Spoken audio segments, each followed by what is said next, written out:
Rasulullah diberi Allah kuasa, diberi Allah mandat untuk memilih umat-umatnya agar masuk surga tanpa melalui persidangan.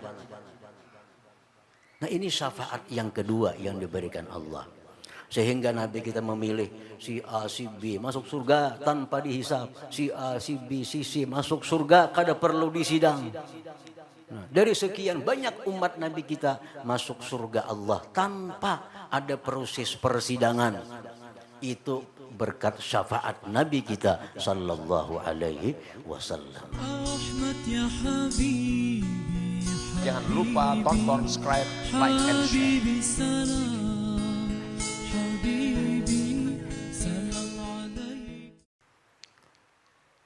Nah, kemudian di situ manusia diproses,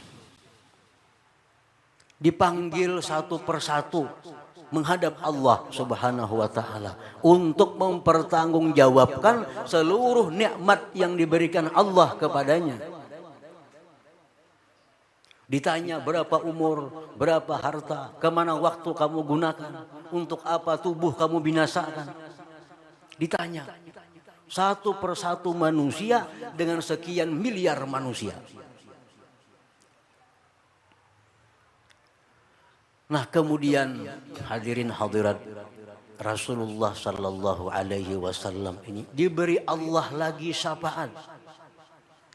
Diberi Allah lagi syafaat bahwa memasukkan sebagian umat beliau ke dalam surga tanpa melalui proses. Kada perlu diperiksa, kada perlu ditimbang amalnya. Rasulullah diberi Allah kuasa, diberi Allah mandat untuk memilih umat-umatnya agar masuk surga tanpa melalui persidangan. Nah, ini syafaat yang kedua yang diberikan Allah. Sehingga Nabi kita memilih si A, si B masuk surga tanpa dihisap. Si A, si B, si C masuk surga kada perlu disidang. Nah, dari sekian banyak umat Nabi kita masuk surga Allah tanpa ada proses persidangan. Itu berkat syafaat Nabi kita sallallahu alaihi wasallam. Nah, hadirin hadirat yang dimuliakan Allah. Di antara umat Nabi kita ini ada yang masuk neraka. Dijelaskan dalam Al-Quran, dalam hadis-hadis Rasulullah, kullu ummati yadkhulunal jannah illa man aba. Ujar Nabi, seluruh umatku itu masuk surga kecuali yang tidak mau.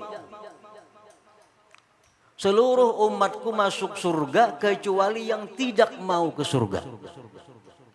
Wa may ya'ba ya Rasulullah. Siapa yang enggan wahai Rasulullah masuk surga? Sahabat bertanya, siapa nang kada hakun masuk surga? Rasul menjawab, orang-orang yang maksiat kepada Allah, itulah orang-orang yang tidak mau masuk surga. Nah, jadi di antara umat Nabi ini ada yang masuk ke dalam neraka. Ada yang masuk surga tanpa dihisap oleh Allah. Nah, disitulah Nabi kita diberi syafaat lagi.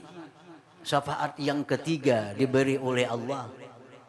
Wahai Rasulullah, wahai Muhammad, wahai kekasihku, ambillah umat-umat engkau yang di neraka itu. Ambil, bangkitkan dia, masukkan dia ke surga. Ini syafaat yang ketiga. Lalu Nabi kita mencari umat beliau, satu persatu dicari umat beliau, diangkat dari neraka, dimasukkan ke dalam surga. Ini syafaatnya Rasulullah sallallahu alaihi wasallam.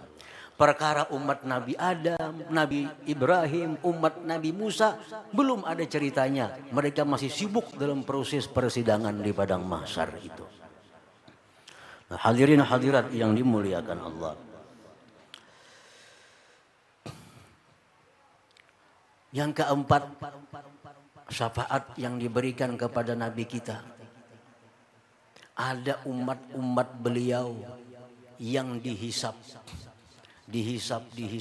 ditimbang, diperiksa. Ternyata orang ini banyak maksiatnya kepada Allah. keputusan masuk neraka. Rasulullah diberi lagi syafaat agar orang-orang yang dihisap itu, yang sudah dihukum dipunis neraka, dibatalkan punisnya, dimasukkan ke dalam surganya Allah Subhanahu wa taala. Nah, itu syafaat yang keempat yang diberikan oleh Nabi kita sallallahu alaihi wasallam kepada umatnya. Yang kelima, syafaat yang diberikan itu adalah fi ziyadati darajatihim bil jannah. Pertambahan derajat di surga. Ada umat beliau yang hanya masuk surga di tingkat yang pertama.